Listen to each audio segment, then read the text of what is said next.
Although it manifests in the kidneys, most scientific studies have found that the cause of this serious kidney disease begins in the gastrointestinal tract. As the disease progresses, up to 50% of patients end up at risk of developing end-stage kidney disease and possible dialysis within 10 to 20 years. Now, currently, there are no approved treatment options. Let's go behind the mystery of IgA nephropathy. I live in Westbury, New York. I love to play golf, love all sports. I met my wife 22 years ago. We've been married, it'll be 20 years in February. Back in 2005, I went for a routine physical. After the physical, I received a call from my doctor saying that something was off in my urine and needed to be retested. She called me and said, "I believe you have something wrong with your kidneys." I followed up with a nephrologist and he told me I had IgA nephropathy. Basically didn't say anything else. It wasn't, this is a rare disease, you have something to worry about, you should monitor anything else. It was, I'll see you in 6 months. Later that year, I decided to go for some more life insurance. The results came back that I was denied for the life insurance due to IgA nephropathy. And since the doctor told me it was nothing to really worry about, this was very shocking to me, seeing this outcome. The Balancing Act met with nephrologist Jonathan Barratt of the University of Leicester in the UK to learn more. IgA nephropathy is a disease of the fine filters of the kidneys, and these filters are called glomeruli. And in this condition, they get deposited with this protein called IgA. When this IgA protein deposits in the kidneys, it leads to inflammation, which then leads to scarring, and then leads to loss of kidney function. And in the most severe cases, this loss of kidney function means patients need to have dialysis or a kidney transplant. So the challenging thing about IgA nephropathy is most patients don't actually know they have the disease. So most patients are diagnosed by chance, and actually the way that we identify they have kidney disease is through doing tests of the urine or tests of the blood, or potentially picking someone up who has high blood pressure. There are the rare cases where patients may present with obvious blood in their urine when they pick up a cough or a cold, and will trigger a referral to a kidney specialist. Most of the patients I diagnose with IgA nephropathy, it comes as a massive shock to them that they actually have a significant kidney disease. The patient is then tasking me with, what can I do about that? What treatments are available to prevent my kidneys from failing? And my honest answer is we have no effective treatment, and so it is a great deal for those patients to deal with when we give them the diagnosis.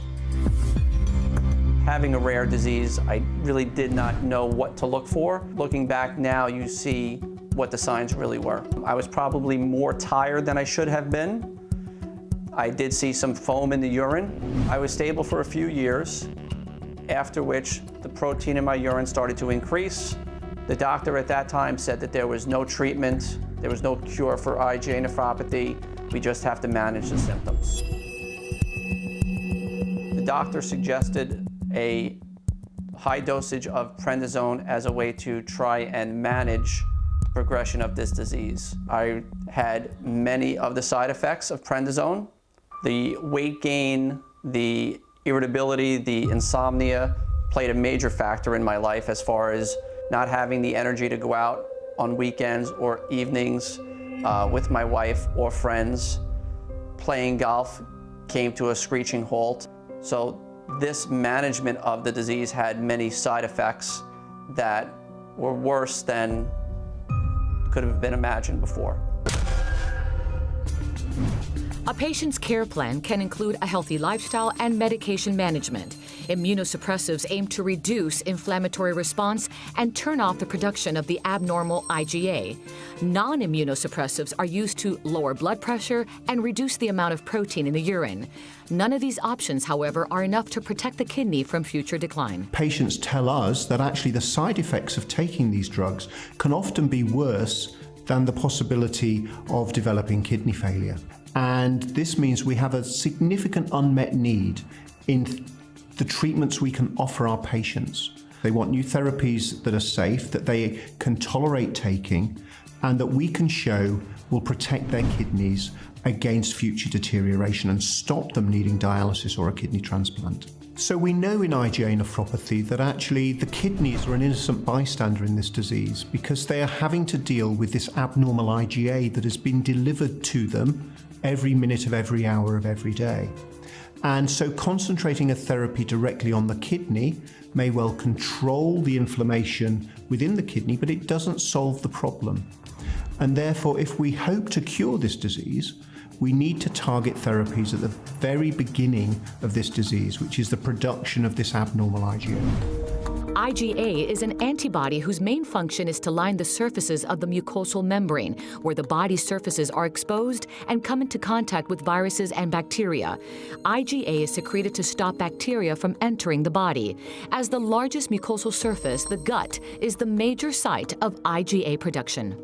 Now, in IgA nephropathy, what we found is that the IgA that gets stuck in the fine filters originates from Peyer's patches, which are very organized parts of the immune system that are situated within the small intestine, called the ileum. And to solve the problem, we need to target the production of the abnormal IgA.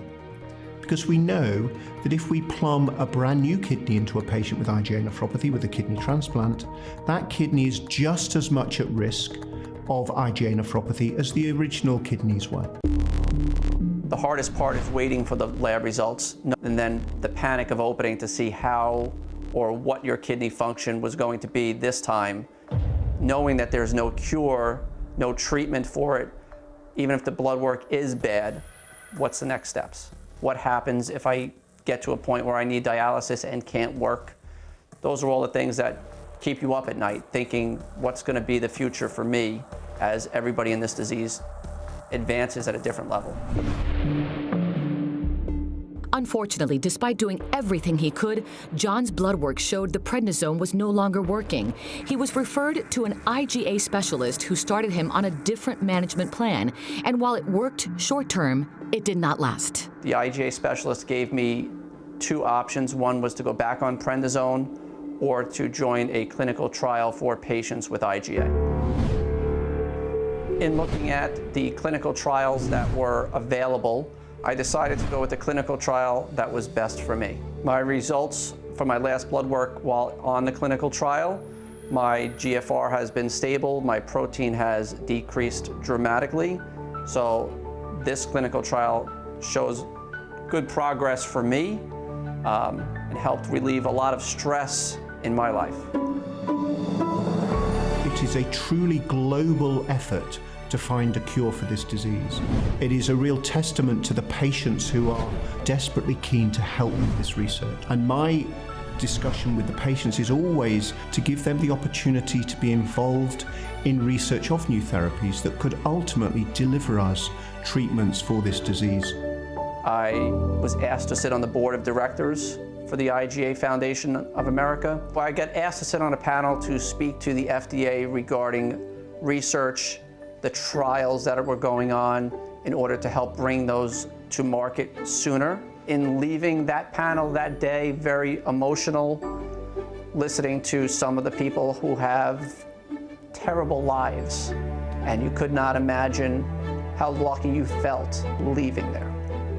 It makes you wonder really what tomorrow brings if there is no true treatment or other way to manage this disease.